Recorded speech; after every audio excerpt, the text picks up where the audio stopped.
Assalamualaikum warahmatullahi wabarakatuh, sahabat. Balik lagi sama gue. Kali ini gue pengen kasih tahu bahwa kalian semua yang nggak percaya COVID itu menurut gue apa ya? Gue harus bilang apa ya? Anjing lu. Buat lu semua yang nggak percaya sama COVID, emang sorry kalau misalkan gue berkata seperti ini, karena menurut gue Indonesia bisa kayak gini, bisa hancur, bisa berantakan, bisa PPKM seperti ini, itu gara-gara orang-orang yang pada nggak percaya sama COVID. Jadi kita berantakan, amburadul, dan seperti ini. Jadi menurut gua, buat kalian yang nggak percaya sama COVID, itu ya emang brengsek lah orangnya.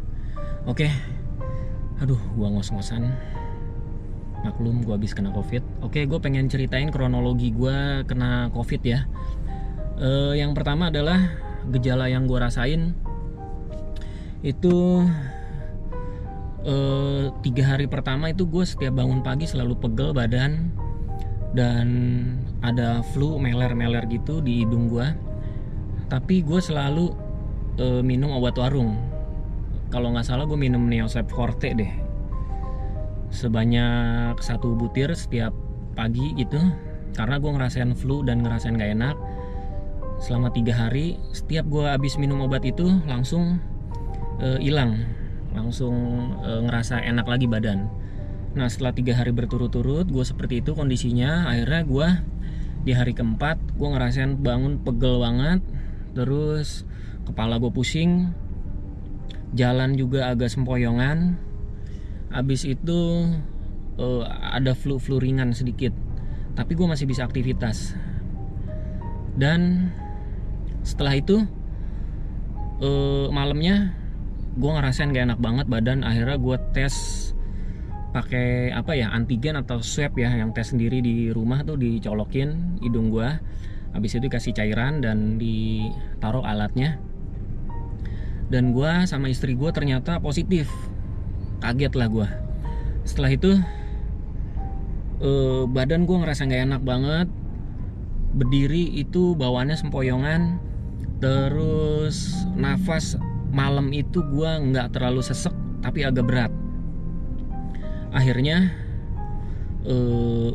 kita gimana nih caranya? Ya udah, akhirnya gue isolasi mandiri aja di rumah, hubungi keluarga sama orang-orang terdekat kalau gue misalkan kena COVID, dan gue kasih tahu hasil tesnya. Habis itu gue bawa tidur.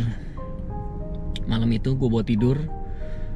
Di tengah malam gue ngerasain gak enak banget, sesak napas, gue kayak orang mau pingsan. Terus gue bilang sama istri gue kalau ruangan kamar kosan ini dimatiin AC-nya dan nyalain exhaust fan. Itu masih sama juga, masih gak bisa tidur juga, gue masih ngap, sesak napas. Akhirnya gue bilang sama istri gue udah gak kuat, buka deh pintu. Akhirnya buka pintu, dapat sirkulasi udara, karena gue tinggal di kosan, dapat sirkulasi udara dan gue ngerasa oke, tanpa minum obat apapun. Akhirnya gue bawa tidur. Besok paginya menggigil banget, meriang, kayak orang panas dingin gitu. Abis itu gue minum, kebetulan gue selalu ada stok paracetamol dan amoxicillin. Jadi gue minum paracetamol dan minum amoxicillin, sama istri gue juga. Tapi gejala istri gue gak terlalu meriang dan sesak napas seperti gue, cuma badan aja gak enak. Tapi dia gak minum obat paracetamol dan amoxicillin, gue yang minum. Anak gue masih kondisinya masih sehat. Terus setelah gue minum obat itu, keringat ngucur keluar banyak, tapi tetap nafas berat, nafas susah banget kayaknya gue untuk napas gitu, untuk menghirup udara tuh, nerima udara gue ngap banget. Akhirnya gue kayak orang kebingungan. Akhirnya gue buat tidur aja, makan gak doyan, apa gak mau, minum juga enek. Semua mulut yang gue coba masukin makanan gak berhasil karena gak enak banget. Akhirnya itu kejadian sampai 3 hari gue tahan seperti itu. Makan ala kadarnya, seada-adanya, sesendok nasi sama kecap doang atau sama sayur doang, pokoknya seadanya. Akhirnya untungnya istri gue tuh nggak sakit parah kayak gue kena COVID-nya. Dia masih bisa aktivitas dan masih bisa ngurusin gue. Di hari ketiga gue makin parah. Gue makin nggak bisa nafas, makin ngap. Akhirnya dikirimin obat sama kakak ipar gue, engkonya istri gue, kirimin obatnya nih gue kasih lihat ya, obatnya sebanyak ini. nih obat, terus ini ada obat lagi, gue nggak tahu nih obat apa, ini vitamin dan mungkin obat juga. Terus ini obat lagi dikirimin juga dari kakak gua, dan ini multivitamin Panadol yang gua minum juga, Narfonse, dan apa nih, Natur E vitamin juga. Ini obat seplastik gini, hampir semuanya nih gue minum.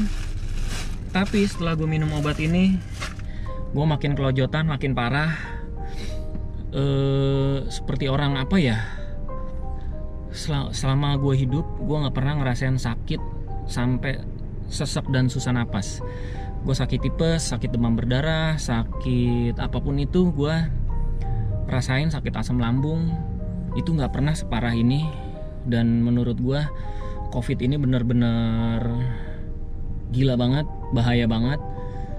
Di hari ke-5 atau hari ke-4 gitu ya, gue lupa ya, antara hari ke-5 dan ke-4 gue baru bisa ke rumah sakit buat tes PCR supaya gue bisa dapet obat yang benar-benar buat gue sakit. Setelah itu gue PCR, gue ngantri, gila itu di rumah sakit bener-bener kayak apa ya, kayak kita mau ngantri mudik, ngantri tiket di terminal tuh, desek-desekannya kayak gitu, antriannya kayak gitu. Walaupun nggak berdesek-desekan, tapi antriannya crowded banget. Gue ngantri PCR dari jam 10 pagi, kelar jam 5 apa jam 4 sore gitu. Gila, bayangin 6 sampai 7 jam gue ngantri gitu doang. Akhirnya tapi di situ gue menghirup udara bebas, enak. Gue nggak terlalu tersiksa seperti gue ke kosan. Akhirnya gue balik lagi setelah dites PCR, gue balik lagi ke kosan. Hari ke-6 keluar hasilnya positif, dan itu CT gue 12 apa 13 gitu, gue lupa ya, antara segitu. Dan istri gue antara 15 sampai 17-an. Anak gue 20-an lebih atau 30-an lebih gitu ya, gue lupa. Dan gue masih belum bisa normal, masih sesak napas. Dan setiap gue minum obat, kalau nggak salah gue minum obat ada Fluvir gitu ya, Fluvir atau apa ya, itu gue sampai hampir kayak orang kelojotan dan gue nggak bisa napas, bener-bener susah banget, keringat ngucur banyak setiap gue habis minum paracetamol, karena yang bisa gue minum cuman paracetamol sama vitamin-vitamin itu aja. Tapi bener-bener itu bikin gue tersiksa, bikin gue nggak nyaman. Nggak tahu karena obat, nggak tahu karena reaksi obat, nggak tahu karena penyakitnya, yang pasti karena virus COVID. Gue hampir meninggal, hampir nggak bisa napas. Istri gue juga sampai nangis, sampai kaget. Dan itu yang gue rasain, ngos-ngosan banget.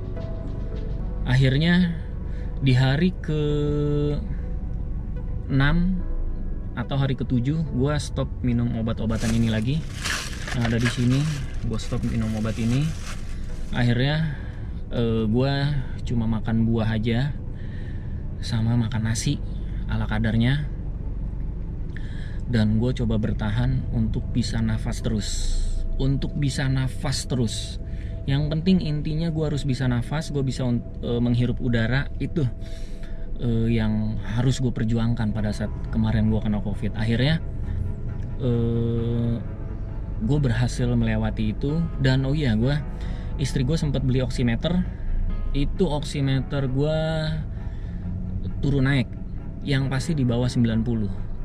Pernah di angka 40, pernah di angka 70, habis itu naik 80, tapi bertahan di angka 90, antara 90, 97, 98, 95, pokoknya di bawah 100, di bawah 100, di angka 90-an ukuran oximeter gue. Dan alhamdulillah gue bisa bertahan. Hilangnya COVID itu, dan gue ngerasain bener-bener gue agak plong bisa menghirup udara, nafas itu di hari kalau nggak salah ke-10 atau ke-11.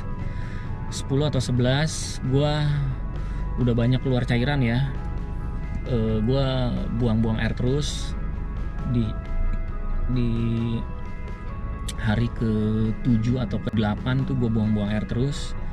Dan mungkin karena banyak makan buah, gue buang-buang air terus. Akhirnya hari ke-10, 11 atau 12 gitu gue lupa. Akhirnya gue bener-bener baru gue bisa nafas, dan gue baru bisa ngerasain plong nafasnya itu. Dan gue bisa makan nasi agak banyakan, gue bisa duduk, bisa sedikit berdiri walaupun sebentar, gue paksain.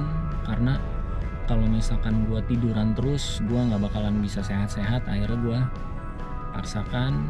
Terus gue berusaha mandi pakai air hangat, dan setelah gue mandi pakai air hangat itu, gue ngerasa seger, dan gue merasa virus yang ada di badan gue itu nggak ada atau berkurang sedikit. Gue rasa itu aja sahabat cerita yang bisa gue sampaikan, kronologinya dari awal sampai akhir. Jadi menurut gue obat-obatan ini nggak serta-merta kalian minum, vitamin-vitamin kayak gini nggak serta-merta kalian minum. Jadi kalian tetap harus konsultasi ke dokter. Dan yang menurut gue kalian harus perjuangkan adalah harus bisa nafas dan harus bisa menghirup udara walaupun engap, berat, dan susah. Gue rasa itu aja sahabat yang bisa gue sampaikan. Mudah-mudahan ini bermanfaat. Gue udah bisa aktivitas lagi, gue bisa nyetir lagi. Cuma gue belum sempat bawa motor karena gue harus ikutin PPKM ini. Gue harus stay di kosan sampai benar-benar situasinya baik, baru gue bisa bikin video-video lagi yang mudah-mudahan bermanfaat. Oke, jadi buat kalian yang nggak percaya sama COVID, gue kasih tahu jangan main-main. Terus orang-orang yang nggak percaya dengan COVID dan orang-orang yang tetap menganggap COVID itu nggak ada, penyakit yang enteng, penyakit yang bohongan, penyakit yang ringan, itu kalian salah besar. Bangsa Indonesia bakalan hancur lebur dengan ketidakpercayaan kalian dan jika kalian mengabaikan COVID. Oke, mudah-mudahan informasinya bermanfaat dan kita semua sehat. Assalamualaikum warahmatullahi wabarakatuh. See you and bye-bye sahabat.